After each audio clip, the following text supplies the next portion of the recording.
అందరికీ పేరు పేరున నమస్కారం తెలుస్తున్నాను. జై మున్నూరు కాపు.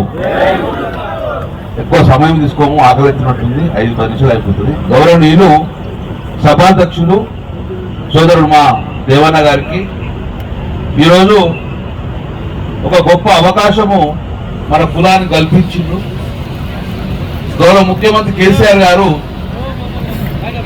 ఈ రాష్ట్రంలో అన్ని వర్గాలలో ఎక్కువ శాతం ఉన్న బీసీ వర్గాలను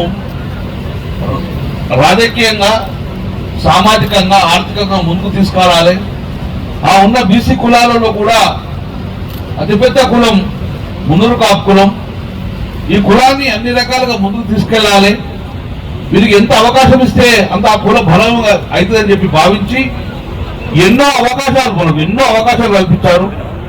మండల లెవెల్లో, గ్రామ లెవెల్లో, జిల్లా లెవెల్లో, రాష్ట్ర లెవెల్లో, ఈరోజు మనకు దేశ లెవెల్లో అవకాశం కల్పించిన గౌరవ ముఖ్యమంత్రి గారికి కృతజ్ఞత భావంగా ఈరోజు ఏర్పాటు చేసిన సమావేశానికి ముఖ్య అతిథి చేసిన గౌరవనీయులు మా సోదరుడు వినయ్ భాస్కర్ గారు విప్పు గారికి, వేగించిన గౌరవనీయులు అన్న బాజిరెడ్డి గోవర్ధన గారికి, మా సోదరి మణి లలితక్క గారికి, గౌరవనీయులు ఇప్పుడు వెళ్ళిన ప్రకాశన గారికి, సోదరుడు పుట్ట పురుషోత్తమ గారికి, అన్న మా ఇల్రమణ గారికి, మా బొంతు రామన్న గారికి, గౌరవనీయులు వెంకటేశ్వర గారికి, సోదరుడు విష్ణు జగత్ గారికి, మా జల్లి సిద్ధన్న గారికి, మెట్టు సినన్న గారికి, మా హరిశంకర్ గారికి, ఈరోజు మా బావగారు కులానికి సేవ చేశారు. దాంతోపాటు తన నమ్ముకున్న పార్టీ కూడా సేవ చేశారు. కాబట్టి ఆ అవకాశం కల్పించిన గౌరవ ముఖ్యమంత్రి గారికి ఒక మున్నూరు కాపు బిడ్డగా, ఒక బీసీ కులాలకు చెందిన ఒక మంత్రిగా, బీసీ కులాలకు చెందిన వ్యక్తిగా ఈ యొక్క గౌరవ ముఖ్యమంత్రి గారికి మనస్ఫూర్తిగా వారికి కృతజ్ఞత తెలియజేసుకుంటూ, వారి అభినందన తెలియజేసుకుంటూ, మరొకసారి ఈ మున్నూరు కాపులంతా కూడా మీ వెంటే ఉంటామని చెప్పి చెప్పడానికి ఎలాంటి సందేశం లేదని భావించుకుంటూ మా రవిబాబు గారికి అవకాశం కల్పించినందుకు మున్నూరు కాపు పక్షాన చాలా సంతోషము, సంతృప్తి వ్యక్తం చేస్తున్నాం. ఈరోజు కులవృత్తి లేని కులం, వ్యవసాయమే ఆధారంగా ఉండేవాళ్ళం. మనం అదొక సంతోషం వ్యక్తం చేసేవాళ్ళం. అన్నం పెట్టిన వాడిని ఎప్పుడు మరవం. అలాంటి గొప్ప కులం. ఈ కులానికి అవకాశం ఎన్నోసార్లు కల్పించాడు. ఆ రోజు ఎన్టీ రామారావు గారు బీసీ పార్టీగా, బీసీ నాయకులు ఉండే. దాని తర్వాత ఈరోజు బీసీలకు ఎవరు పెద్దపీట వేస్తున్నారంటే గౌరవ ముఖ్యమంత్రి కేసీఆర్ గారని చెప్పగానే మనకు చెప్తున్నాం. ఈరోజు ఒక్కసారి ఆలోచించుకున్నాం సోదరులారా. అన్నం పెట్టేవాడిని మనం ఎప్పుడు మరవం. మనం అన్నం పెట్టేవాడిని ఎప్పుడు చిరస్థాయిగా మనం గుర్తించుకుంటాం. తెలంగాణ రాష్ట్రం రాకముందు మున్నూరు కాపులను రాజకీయంగా వాడుకున్నారు. చాలా సందర్భాలలో ఎక్కువ శాతం మున్నూరు కాపులు ఉన్నా కూడా ఏ రోజు ఏ పార్టీ మనకు అవకాశం ఇవ్వలేదు. ఏ రోజు అవకాశము ఇచ్చి ఎమ్మెల్యేని చేయలేదు. కానీ ఎమ్మెల్యేని చేసేందుకు మాత్రము మున్నూరు కాపులు ఐకమత్యంగా ఉండి అక్కడ ఉన్న అన్ని పార్టీల వ్యక్తులను కూడా మనం అవకాశం కల్పించిందని మనకు ఏ పార్టీ అవకాశం కలిగించాలి. ఈ రోజు సమావేశం ఏర్పాటు చేసుకుంటున్నాం. మనం మున్నూరు కాపు సమావేశం ఏర్పాటు చేసుకుంటున్నాం. ఈ సమావేశం ఏర్పాటు చేసుకుంటే ఏ కులానికో వ్యతిరేకం కాదు, మనం ఏ మతానికో వ్యతిరేకం కాదు. కానీ మన హక్కుల కోసం, మన ఐకమత్యం కోసం సమావేశం ఏర్పాటు చేసుకోవాల్సిన అవసరం కూడా మనకు ఉన్నది. డెఫినెట్ గా అవసరం చేసుకుంటాం. చాలా మంది అన్నారు కుల సంఘం మీటింగ్ పెడుతున్నాడు, మొట్టమొదటిసారి మినిస్టర్ క్వార్టర్ లో మీటింగ్ పెడుతున్నావు, అన్ని కులాలు ఐక్యం చేస్తున్నావు అని అంటున్నారు, అన్ని సంఘాలు ఏర్పడేస్తున్నావు, నువ్వు ఒక రాష్ట్ర మంత్రిగా ఉన్నావు కదా, ఒక బాధ్యత గల బీసీ మంత్రిగా ఉన్నావు కదా, మరి ఒక సంఘాన్ని ఒక కులాన్ని ఎట్లా పెడుతూ అన్నావు. ఒకటే మాట చెప్పాను. నేను నా కులాన్ని గౌరవించకపోతే వేరేటోడు నా కులాన్ని ఎవరు గౌరవిస్తాడు? నేనే నా కులాన్ని గౌరవించుకోవాలి. నా కులాన్ని నేను గౌరవించకపోతే, నా కులాన్ని వ్యక్తుల్ని నేను కించపరిచి మాట్లాడితే ఎదురులో ఇంకొంచెం డబుల్ కించపరుస్తారు. కాబట్టి ఫస్ట్ ఆఫ్ ఆల్ నా కుల వ్యక్తిని గౌరవించుకోవాలి. తద్వారా ఎదుటి వారు గుర్తిస్తారు అని చెప్పేసి ఆ రోజు కూడా చెప్పాము. మరి ఎందుకు స్వాతంత్రం వచ్చి ఇన్ని సంవత్సరాలైనా ఎందుకు మనకు సంఖ్యాపరంగా సీట్లు ఎందుకు మున్నూరు కాపులు అంటే, ఆ ఉన్న ఊళ్ళలో 10 గ్రూపులు, రాష్ట్రంలో 10 సంఘాలు, ఉన్నొక్క సంఘంలో 10 గ్రూపులు, ఈ రకంగా ఉన్నది. కాబట్టి ఏ పార్టీ అయినా ఏమంటది, ఆ మున్నూరు కాపుకి ఏమవుతుంది, ఉండే 10 మంది ఒకరు గెలిపిస్తా అంటారు, రోడగొడతా ఉంటారు. కాబట్టి రాజకీయంగా మీకు అవకాశం రాదు. కాబట్టి first of all unity is strength. మీరు ఐకమత్యంగా ఉండాలని చెప్పి అన్ని పార్టీ కోరుకుంటారు. అదే నేను ఆ రోజు సమాజం చెప్పాను. అయ్యా మనకి ఇన్ని సంఘాలు పెడుతున్నాం, కాచిగూడ సంఘం అంటున్నాం, మహాసభ అంటున్నాం, మున్నూరు కాపు సమాజం అంటున్నాం, జిల్లా పరిషత్ సంఘాలు అంటున్నారు. ఇట్లయితే ఏ పార్టీ నిన్ను గుర్తిస్తుంది? కాబట్టి అన్ని పార్టీలు నీకు గుర్తించాలంటే ఒకే కులం ఒకే సంఘం ఉండాలని చెప్పి లెఫ్ట్ సైడ్ ఉన్న పురుషోత్తమని అన్న, రైట్ సైడ్ దేవే ఉన్నా, మీరైతే కారకులు. ఈ రాష్ట్రంలో సగం ఒకవైపు మీ వైపు ఉన్నారు, రాష్ట్రంలో ఒక మీ వైపు ఉన్నారు. కాబట్టి మీరిద్దరు ఐకమైతే కులం ఏకమైతే చెప్పి అదే రోజు చెప్పడం జరిగింది. ఆ రోజే ఏకగ్రీవంగా పురుడు పోసుకున్నది మినిస్టర్ పాఠంలో ఒకే కులము ఒకే సంఘం. ఆ రోజు స్టార్ట్ అయింది. ఎజెండా తయారు చేసుకున్నాం, బైలా తయారు చేసుకున్నాం. బైలా తయారు చేసినప్పుడు ఎన్నో రాత్రులు కూర్చున్నారు, 18 వెళ్ళిపోయినారు, కొట్లాడ జరిగినాయి, ఇవన్నీ తెలుసు. కానీ అంతిమంగా ఈ యొక్క భూమి మీద మనము శాశ్వతం ఉండబోచ్చు, కానీ మన కులం శాశ్వతంగా ఉంటుంది. కాబట్టి ఈ భావి తరానికి ఉపయోగపడేంగా ఈ యొక్క ఎజెండా ఉండాలి. భావి తరానికి మున్నూరు కాపుల ఐకమత్యం కోసము మనం డెఫినెట్ గా ఒక ఎజెండా తయారు చేయాలని చెప్పేసి ఆ రోజు అద్భుతంగా ఎజెండా తయారు చేసుకున్నాం. ఆ రకంగా ముందుకెళ్ళినాం. అప్పుడు అన్ని పార్టీలు, ఈ రాష్ట్రంలో అన్ని పార్టీలు కూడా మనవై చూసావు. రాజకీయంగా ప్రతి ఒక్కరు అవకాశం కల్పించాలని చెప్పి ఈ కులం బలమైతే డెఫినెట్ గా మనకు అండగా ఉండాలని చెప్పేసి అన్ని పార్టీలు ఆలోచించింది.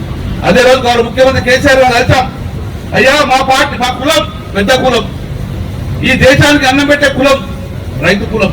కాబట్టి ఈ కులంలో గతంలో ఎప్పటి నుంచో మాకున్న సమస్యలు ఉన్నాయి. ప్రధాన సమస్య మాకు కాచిగూడ ఆ ట్రస్ట్ భవన్ ఉంది, అది ఒక 5 సంవత్సరాలు ఎండోర్మెంట్ లో ఉంటుంది, 5 సంవత్సరాలు బయట ఉంటుంది. కాబట్టి అభివృద్ధి అవుతుంది. కాబట్టి శాశ్వతంగా మా యొక్క ఈ ట్రస్ట్ ను, మా కాచిగూడ సంఘాన్ని మీరు ఎండోర్మెంట్ రిలీజ్ చేయాలంటే, అవునయా మీ కులం బలమైతే అది ఐకమత్యం అని చెప్పి 1 నిమిషంలో కాచిగూడ ట్రస్ట్ ను మన సంఘానికి అప్పయిన గొప్ప మనిషి కేసీఆర్ గారు. అంటే ఐకమత్యాన్ని బలంగా మనం ప్రదర్శిస్తాం. ఈ రోజు ఒక్కసారి ఆలోచించుకోండి, ఇన్ని సంవత్సరాలు అయింది తెలంగాణ రాష్ట్రంలో ముందు భారతదేశం పరిపాలించారు. ఈ రాష్ట్రంలో ఎంతో ముఖ్యమంత్రులు పరిపాలించారు, ఎన్నో పార్టీలు పరిపాలించినాయి. కానీ ఒక్కసారి గుర్తుపెట్టుకో, తెలంగాణ రాష్ట్రం వచ్చిన తర్వాత కేసీఆర్ గారు ముఖ్యమంత్రి అయిన తర్వాత గొప్ప గొప్ప అవకాశాలు ఇచ్చారు. ఈ భారతదేశంలో ఒక గొప్ప నగరం హైదరాబాద్ నగరం. ఆ హైదరాబాద్ నగరంలో మొదటి మేయర్ ను కూడా మున్నూరు కాపు చూడడం జరిగింది. మరి మొదటి మేయర్ మున్నూరు కాపు ఇచ్చాం కదా, రెండోసారి వేరే కులానికి అవకాశం ఇచ్చిన అన్నయ్య గౌరవ ముఖ్యమంత్రి గారు రెండోసారి కూడా మున్నూరు కాపు అవకాశం ఇచ్చిన గొప్ప వ్యక్తి కేసీఆర్ గారు. తెలంగాణ రాష్ట్రం వచ్చిన తర్వాత అతిపెద్ద సంస్థ ఆర్టీసీ సంస్థ. ఆ ఆర్టీసీ సంస్థ కూడా మొట్టమొదటిసారి ఇచ్చింది మున్నూరు కాపు. సోమవార సత్రానికి కూడా అవకాశం కల్పించింది గౌరవ ముఖ్యమంత్రి మున్నూరు కాపు. మరి ఒకసారి మున్నూరు కాపు ఇచ్చాం కదా, నేను రెండోసారి ఆర్టీసీ వేరే క్యాటరీకి ఇస్తానండి, రెండోసారి కూడా మరొకసారి మనం మున్నూరు కాపు బిడ్డకి అవకాశం ఇచ్చింది. అంటే ఒకసారి అర్థం చేసుకోండి. ఒకసారి ఈ రాష్ట్రంలో గ్రామ లెవెల్, ఈ రాష్ట్రంలో అందులో బీసీ శాఖ కూడా మున్నూరు కాపు ఇవ్వడం జరిగింది. ఎన్నో కులాలు కూడా బీసీ శాఖ కూడా మనం మున్నూరు కాపు ఇవ్వడం జరిగింది. ఇప్పటికే రాష్ట్ర వ్యాప్తంగా ఉన్న కాకుండా దేశంలో కూడా ఇప్పటికే గౌరవ కేకే గారు రాజ్యసభ సభ్యుడు ఉన్నాడు. మళ్ళీ రెండో అవకాశం కూడా మున్నూరు కాపు కల్పించింది. అంటే గ్రామ లెవెల్, మండల లెవెల్, జిల్లా లెవెల్, రాష్ట్ర లెవెల్, ఈ రోజు దేశ లెవెల్ మన మున్నూరు కాపు గౌరవించింది. ఈ రోజు రవిచంద్రబాబుకి ఇచ్చిన గౌరవం ఇది. మున్నూరు కాపు ఆత్మ గౌరవాన్ని పెంచింది ఈ రోజు గౌరవ ముఖ్యమంత్రి కేసీఆర్ గారు. మనం అన్నం పెట్టిన వాడిని ఎప్పుడు మరవా మనం. కాబట్టి డెఫినెట్ గా మనకు అవకాశం కల్పించిండు. రేపు రాబోయే కాలంలో భావితరానికి అవకాశం కల్పిస్తారు. కాబట్టి అన్నం తిన్న చేయి మరవద్దు. కాబట్టి మేము డెఫినెట్ గా మాకు అన్నం పెట్టిన కేసీఆర్ గారు మేము కృతజ్ఞత ఎప్పుడు ఇస్తామంటే, రేపు రాబోయే ఎన్నికలలో ఇక మా అధికారం వచ్చింది, మా మున్నూరు కాపు బిడ్డలే అధికారం ఇచ్చిన భావించే విధంగా అంత కృషి చేస్తామని చెప్పేసి మేము గౌరవ ముఖ్యమంత్రి చెప్పడం జరుగుతుంది. డెఫినెట్ గా ఈ పార్టీ కోసము, ఈ నాయకుల కోసం పనిచేయాలి. ఎందుకంటే మాకు అవకాశం కలిగించింది కాబట్టి. అందుకే ఎక్కువ సమయం తీసుకోకుండా చివరిగా ఒకటి మాత్రం చెప్తున్నాను. ఇది ఒకవైపు కుల బలం, రెండో వైపు ఈ యొక్క మున్నూరు కాపుతో పాటు మన వెనుకబడిన కులాలందరికీ కూడా. నేను కూడా చాలాసార్లు నేను కూడా రాజకీయాల్లో ఉన్నా. నేను 3వసారి ఎమ్మెల్యే. ఇప్పుడు 2009లో సమైక్య పాలనలో దరఖాస్తు పెట్టుకుని దండం పెట్టుకుంది, అయ్యా నా మున్నూరు కాపు కులం ఈ హైదరాబాద్ నగరంలో ఒక 5 గుంటల భూమి సార్, మా బిడ్డలకు కోచింగ్ సెంటర్ కానీ, మా బిడ్డలకు ఉద్యోగ అవకాశాలు కానీ, మా బిడ్డలకు ఒక వేదిక ఉండాలి, ఒక 5 గుంటల భూమి ఏం సార్, కనీసము ఇచ్చినా ఎక్కడో రాగుంచిన రూట్ లో ఒక 100 కిలోమీటర్ దూరం ఇచ్చినా పర్లేదు, మేము బస్కర్ మీద చదువుకుంటామన్నా దరఖాస్తు దండం పెట్టామన్నా హేళనగా మాట్లాడదు తప్ప కానీ ఏ రోజు ఒక 10 గుంటల భూమి ఇవ్వలేదు. మరి స్వాతంత్రం వచ్చి 70 సంవత్సరాలైనా ఈ యొక్క హైదరాబాద్ లో ఈ మున్నూరు కాపు 10 గుంటల భూమి ఇచ్చేందుకు ఎవరికి మనసు రాలే, వీళ్ళకి ఇచ్చేయనుకున్నాం. కానీ ఈరోజు గౌరవ ముఖ్యమంత్రి గారు మీ గౌరవం పెరగాలి, మీ ఆత్మ గౌరవం పెరగాలి అని చెప్పేసి గౌరవ ముఖ్యమంత్రి కేసీఆర్ గారు ఇదే మున్నూరు కాపుకు కోకాపేటలో మొన్న యాక్షన్ అయితే ఒక్కొక్కటి 50 కోట్ల విలువ గల ఎకరానికి 50 కోట్ల విలువ గల యాక్షన్ భూమిని మనకు 5 ఎకరాల భూమి కూడా గౌరవ ముఖ్యమంత్రి జరిగింది. ఒక అద్భుతమైన నేను చూసొచ్చాను, అద్భుతమైన ఒక ప్లేస్ జరిగింది. అది రేపు రాబోయే కాలంలో మన బిడ్డలకు ఒక వేదిక అవుతుంది. అందులో ఒక ఐఏఎస్ ఐపీఎస్ ఆఫీసర్ బిడ్డ అవుతారు అంటే మనకు సమానంగా రాజకీయంగా ఆర్థికంతో పాటు ఉద్యోగ అవకాశాలుగా కల్పించిన గొప్ప వ్యక్తి ఈ రోజు గౌరవ ముఖ్యమంత్రి కేసీఆర్ గారు. అందుకే ఈ రోజు ఒకటే చెప్తున్నాం, మనం మరవద్దు, మనం వెంబడి ఉండాలి, కేసీఆర్ అండగా ఉండాలి, కేసీఆర్ చేతులు బలోపేతం చేయాలి. రేపు పొద్దున మళ్ళీ ఇదే క్వశ్చన్ అడుగుతారు, అవునయా దాన్ని అవకాశం మీకు కల్పించడం రాజ్యసభలు ఇచ్చడం కదా ఏం చేసిందే పార్టీ అని వేరే ఎవరు అడగకుండా డెఫినెట్ గా వీళ్ళకి అవకాశాలు ఇస్తే వీళ్ళు పార్టీని నమ్ముకుంటారని చెప్పి భావన విధంగా ఉన్న విధంగా మనం అందరూ ఉండాలని చెప్పుకుంటూ జూన్ 9 నాడు మరి ఒక గొప్ప భూమి పూజ కార్యక్రమం చేసుకున్నాం. రాష్ట్ర వ్యాప్తంగా ఉన్న ప్రతి మున్నూరు కాపు సోదరుడు ఒక గడప నుంచి ఒక వ్యక్తి వచ్చి ఆ భూమి పూజ కార్యక్రమానికి పాల్గొనాలని చెప్పుకుంటాం. ఎందుకంటే మన గౌరవం పెంచిన వ్యక్తి కేసీఆర్ కాబట్టి డెఫినెట్ గా ఆ భూమి పూజ కార్యక్రమం తీసుకుంటాం. ఒక గొప్ప టవర్ కడుతున్నాం, దాని పేరే MK tower, Munnuru Kapu tower కడుతున్నాము. అందులో అద్భుతమైన అకామిడేషన్ వస్తుంది. కాబట్టి ఇది ఎవరి కోసం చేస్తున్నాము? మా కోసం కాదు, మా పిల్లల కోసం కాదు, మన కోసము, మన కావు బిడ్డల కోసము, మన కావు బంగారు భవిష్యత్తు కోసము ఆ ఒక ఎంకే టవర్ పెడుతున్నాం. కాబట్టి ప్రతి ఒక్క బిడ్డ వచ్చి ఆ యొక్క సమావేశంలో ఆ యొక్క భూమి పూజ కార్యక్రమంలో పాల్గొనాలని చెప్పుకుంటూ మరి డెఫినెట్ గా అందరూ కూడా మీకు సమాచారం ఇస్తారు. కాబట్టి మన గొప్ప కార్యక్రమాన్ని మనం చేసుకున్నాం. కాబట్టి ఇంకా మళ్ళీ మేము పోతాం. మాకు తోడుగా చాలా మంది ఉన్నారు, మా వినయ్ ఉన్నాడు, మా భార్య గోదావరి ఉన్నాడు, మా రవిబాబు తోడాయిలు, మేమందరం పోతాం. సార్ మేమందరం కూడా మేము అన్నపేటలో మరలం కాబట్టి మాకు కూడా ఒక కార్పొరేషన్ చైర్మన్ సార్ అని అటు అడుగుతాము. డెఫినెట్ గా గౌరవ ముఖ్యమంత్రి గారు ఒక గొప్ప మనసున్న వ్యక్తి, ఒక మానవతావాదులు డెఫినెట్ గా. కాబట్టి ఈరోజు ఆ అవకాశం కల్పిస్తాం. ఇది ఒక వైపు. నిజంగా వాస్తవానికి ఊర్లలో ఎక్కువ వ్యవసాయం చేసింది మనమే. గతంలో నేను కూడా వ్యవసాయం చేసిన కుటుంబాలు ఉంటున్నావాన్ని. నీళ్లు ఉంటే కరెంట్ ఉంటుంది, కరెంట్ ఉంటే నీళ్లు ఉంటుంది. 10 ఎకరాల భూమి ఏ రోజు కూడా 5 ఎకరాలు పండించిన పరిస్థితి లేదు. ఆ 5 ఎకరాలు వేసినా కూడా నీళ్లు లేక ఎండిపోయే పరిస్థితి వచ్చింది. పెట్టుబడికి సాగుబడికి పోయి అప్పు తీసుకెళ్తాం, అప్పు మిత్తి అయ్యి ఎకరాల భూమి అమ్ముకునే పరిస్థితి ఉన్నది. కానీ ఈరోజు గొప్పగా రైతు బతుకుతుంటే గౌరవ ముఖ్యమంత్రి ఇచ్చిన నీళ్లే కదా, కరెంటే కదా, రైతు బందే కదా అంటే అటు ఆర్థికంగా మనకు ప్రోత్సాహం ఇచ్చింది గౌరవ ముఖ్యమంత్రి కేసీఆర్ గారు. కాబట్టి డెఫినెట్ గా రాబోయే కాలంలో మేమందరం సమిష్టిగా ఈ గౌరవ ముఖ్యమంత్రి గారి సమయం తీసుకుంటాం.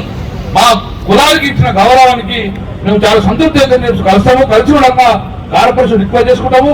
డెఫినెట్ గా ఇస్తారని చెప్పి మేము ఆశాభావం వ్యక్తం చేస్తున్నాం. కాబట్టి మరొకసారి మనం అందరం గ్రామాన పల్లెన మనకి ఇచ్చిన అవకాశాన్ని డెఫినెట్ గా ప్రచారం చేసుకోవాలి. ఈ పార్టీ మాకు అవకాశం ఇచ్చింది. 70 సంవత్సరాల చదువులు వచ్చిన ఏ పార్టీ మాకు అవకాశం చేయలేదు, ఏ ముఖ్యమంత్రి మాకు అవకాశం చేయలేదు. ఇచ్చిన ఈ అవకాశం మాకు ఇచ్చింది ముఖ్యమంత్రి కేసీఆర్ గారు అని చెప్పి చెప్పుకోవాల్సిన బాధ్యత మనం ఉన్నాం, మనం చేయాల్సిన బాధ్యత ఉన్నది. కాబట్టి ఎందుకంటే ఒకసారి మనం ఆకలి అవుతుంది ఇంటికి పోతాం, అమ్మా ఆకలి అవుతుంది అంటే అన్నం పెడతారు, వాటికి రా మనం తిన్నాక వాటికి రా నీ కడుపు చల్లకుండా దివనార్థం చేసుకుంటాం, దివరించినంతం. అందుకే మన అందరంగా నిండు మనసుతోటి వారు ముఖ్యమంత్రి గారికి దివార్థం ఏంటి మనసుకుంటా కోరుకుంటాం. మీ అందరి దగ్గర తెలుస్తున్నాను. జై తెలంగాణ, జై మున్నూరు కాపు.